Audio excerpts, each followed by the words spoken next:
So before I actually go to the presentation, I just want to thank the Herzog conference organizer, specifically Neta, for this great event and the opportunity to present my work here. And I should say at the beginning that I will speak at the beginning more broadly about the role of electoral laws in shaping politics and specifically political polarization. And then I will zoom in and say a little bit about the current state of Israeli politics and how our local electoral laws are shaping the inclusion of the Arab minority, Arab parties into politics. We don't have a clicker, right? I'll manage. Okay, so let me take a step back and begin by saying that we all know that polarization is currently one of the major features of American politics. We hear about this a lot in the media, and we read about this a lot in academic work. And in the last few years, we've seen a lot of research across the social sciences, so not just political science, but also in economics and sociology, and I think now also in legal scholarship, about different aspects of polarization, its roots, its different manifestations, and its implications for the functioning of democracy. And I should also note that, as is the case with most interesting social concepts, polarization is a multidimensional concept. I think until about a decade ago, most of the research about polarization has focused on ideological polarization, by which we mean disagreements between the parties on major policy issues. More recently, we've seen a shift in this body of literature to focus more on the affective dimensions of polarization, by which scholars mean dislike, hostility across party lines. Now, almost all of what we know about political polarization comes from the American context, where scholars have examined the psychological underpinnings of this negative partisan affect of dislike and hostility across party lines. And by the psychological underpinnings, I mean the psychological mechanisms and dimensions that push people to feel more negative emotions toward political opponents. And I think that this body of literature, maybe perhaps specifically in political science, has this curious aspect. On the one hand, a lot of the arguments here build about how we think humans behave in general. People have a tendency to form groups. People have a tendency to differentiate their groups from other groups, and they want to feel superior compared to other groups. And when we read this literature that draws heavily on social identity theory, it often speaks about how people in general behave, that people are wired to behave in certain ways that may exacerbate affective polarization. But while a lot of the theoretical assumptions here are universal, the application of these ideas is very much US-centric.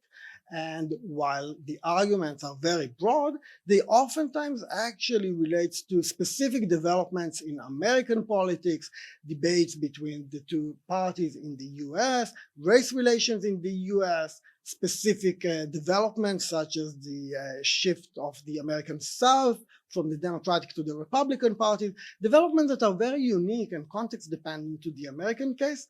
Nevertheless, the assumptions here are very universal. So to this body of literature about the psychological underpinnings of partisan affect, and mostly in the American context, together with a group of colleagues, we wanted to add a more comparative dimension and examine also the structural underpinnings of partisan affect. And we can think here about different structural dimensions that may matter: the structure of electoral competition, the structure of the economy.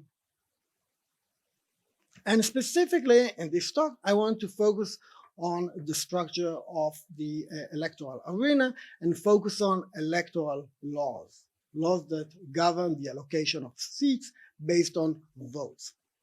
And more specifically, I want to make the case that more proportional electoral laws, laws that give rise to multi-party coalitions, have the potential to attenuate, to diffuse affective polarization or negative emotions across party lines, more specifically that histories of co-governance of parties being together in government generate warmer feelings toward out parties, and these warmer feelings linger even after the specific partisan coalition is dissolved.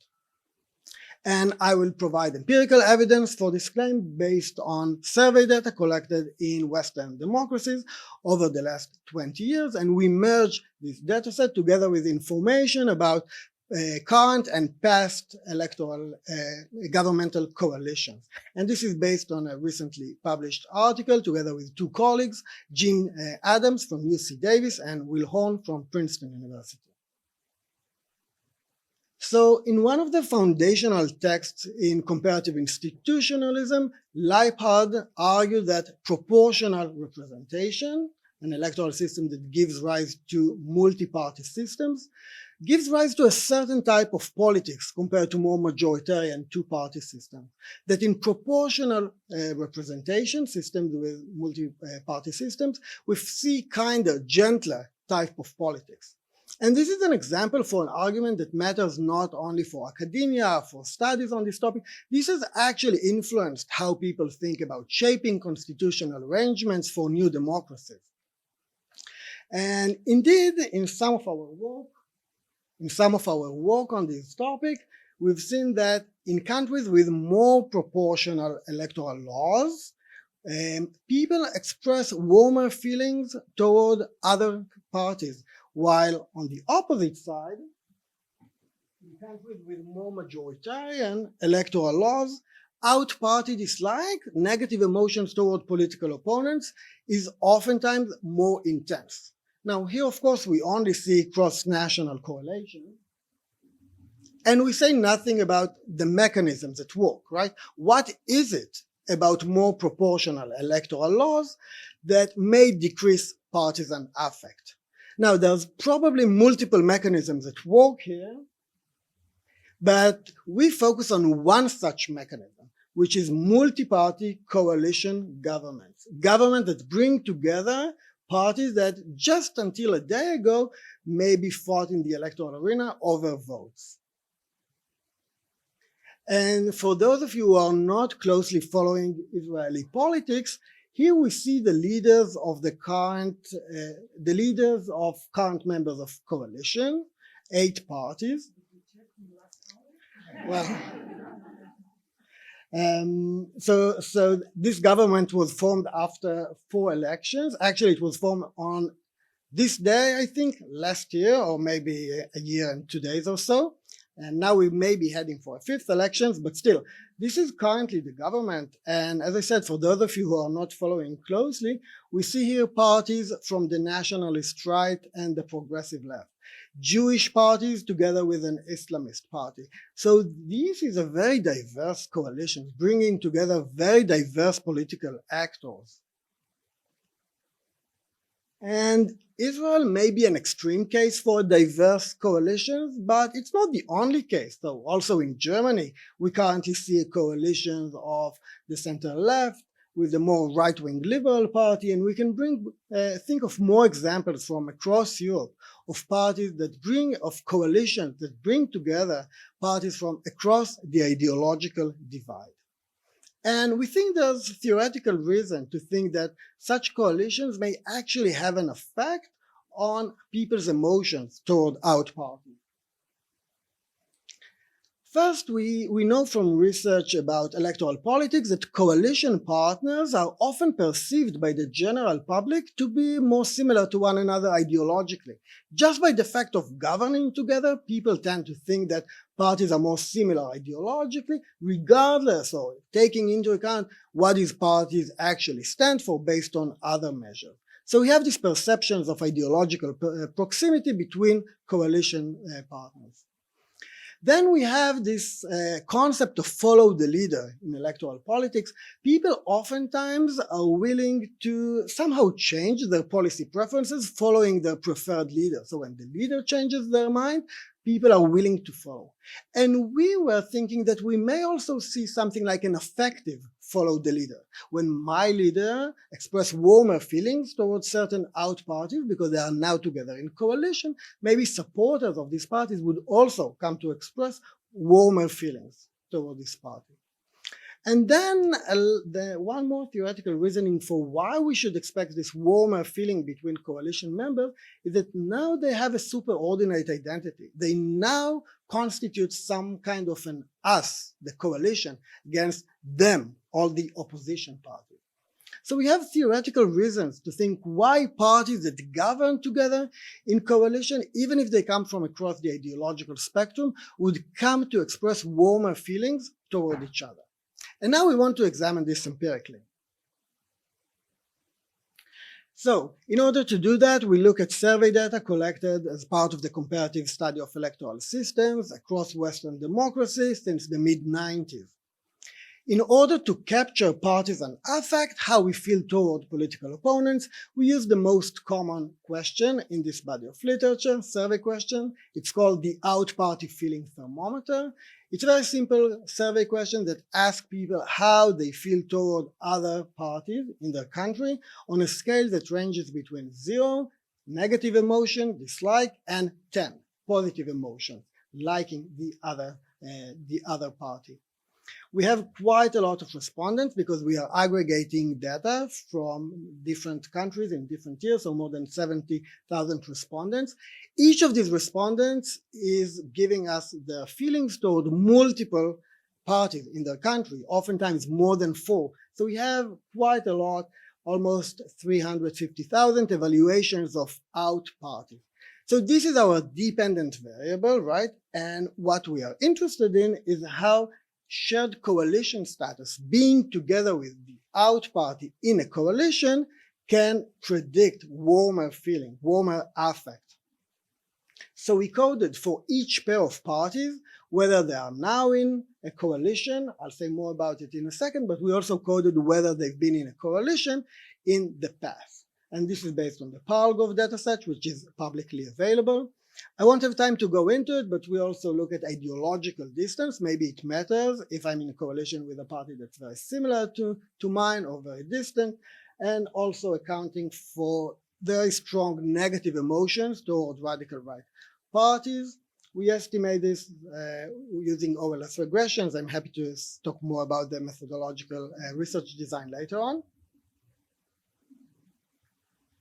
And what we find is that people give the coalition members, parties that govern with a preferred party in a coalition, an affective bonus. And this affective bonus is actually substantively quite large.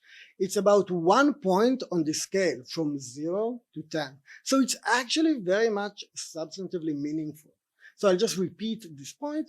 Even after we account for ideological differences and for some parties being more radical than others, after taking this into account, we find that when people evaluate parties that are with their preferred party in a coalition, they give this other coalition members a very substantive affective bonus. So we think that in itself is interesting, but that's not the full story yet. At any given time, the number of party pairs that govern together is not that big. It's about 10% when examined comparatively, averaging across all Western democracies over the last 20 years. Of course, there's a lot of variations across countries, but still, the number of party pairs together in a coalition at every moment in time is quite limited. But what if this warmer affective evaluation, this affective bonus, lingers over time? It doesn't disappear the moment that the coalition is dissolved. It stays with us after there's a new coalition in power. Here again, we have some theoretical reasons to think that may be the case. Again, thinking about perceived ideological proximity between pairs of parties, we know that even after a coalition is dissolved, people think that those who govern together are more ideologically similar to one another. And we have this famous conceptualization of partisanship by Fiorina as a running tally, something that accumulates over time. So it may be that co-governance, being together with other parties in a coalition, has these cumulative long-term implications because these warmer feelings stay with us for a longer time than just the life of the coalition itself. So in order to examine this, again, we are looking at the same dependent variables, survey respondents' evaluations, affective evaluations of other parties in their country. But we are not only looking at current co-governing status, that is parties being together in a coalition, but we also account for whether they've been in coalitions for the last 5 to 10 years and then a longer time period, in order to exactly examine how long it takes for this warmer affect to disappear. And what we find is that this warmer affect toward coalition members declines over time, but it doesn't disappear at the moment in which the coalition breaks down. So even if we look at the time period of 5 to 10 years after the coalition is dissolved, we can see a meaningful and statistically significant relationship between being together in government in the past and warmer affect. So we think that there's something here that accumulates over time, and therefore it's more meaningful than just saying that parties that are currently at this moment together like each other more. Even after the coalition falls down, these warmer feelings are still around. And so to summarize this point, this is why we think that coalitions help explain warmer affect between pairs of parties, bringing together the literature about electoral laws and polarization. I want to just go back for a second to what I said before about the current Israeli coalition. So even without this gentleman here, we would have a very unexpected coalition bringing together Jewish parties from the far left and the far right. But here we can see that we have an Islamist party as part of the coalition, something that is unprecedented in Israeli politics. And this provides us with a very interesting case to think about whether the inclusion of a party that has never been before in a coalition would actually matter for how people feel toward political opponents. So here I'm shifting to another dataset that I'm currently analyzing together with a colleague from Tel Aviv, Dr. Lior Sheffer.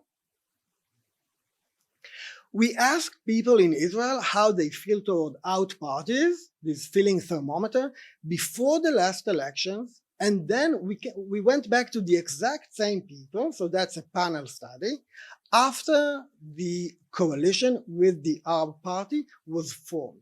So we can actually measure not just two different samples, but how the same people have changed their mind or how they feel toward the Ram party, the Arab party. And here we see these changes with the blue triangle. And we can see that those parties above the black line, those are other members of the coalition. We can see that voters of these parties now express warmer feelings toward the Arab parties. And in most cases, this feeling is both substantive in size and statistically significant. We don't see such a change among the opposition parties. There the change is not statistically significant. So parties in the opposition have not changed their feelings toward the Arab party, but those in the coalitions, most of them have. And it's not a general change toward all other parties. We have here in red changes in affect toward the United Arab List, the other Arab party that is not included in the coalition. And we can see here that the change in affect is only toward the party that has been included in the coalition. And I think it matters a lot, because if we are correct, then these warmer feelings toward the Arab party will not disappear the day the coalition falls, which maybe is today or in a week, no one knows. But if we are correct, this change in affect toward the Arab party is here to stay. And we think this is extremely important for thinking about developments in Israeli politics. There's a lot of discussion here about the experiment Did this experiment of including an Arab party in the coalition work? There are different ways to decide whether this is an experiment at all and whether it worked, but we do think it has changed the affective landscape of Israeli politics. So I'll quickly conclude that on the background of growing concerns about partisan polarization, what we are doing here is to think more broadly about the structural underpinnings of dislike of partisan opponents, and specifically the role of electoral laws that give rise to multi-party coalitions. We hope it contributes to debates about polarization, electoral laws, and the role of coalitions and information heuristics that are available to the general public. The first part I've shown you about the relationship between party membership, coalition membership and affect is of course correlational. Now analyzing the panel data before and after with the inclusion of the R party, we hope to address maybe some concerns about causality and also contribute to debates about the changing landscape of Israeli politics. So I'll finish with that. Thanks.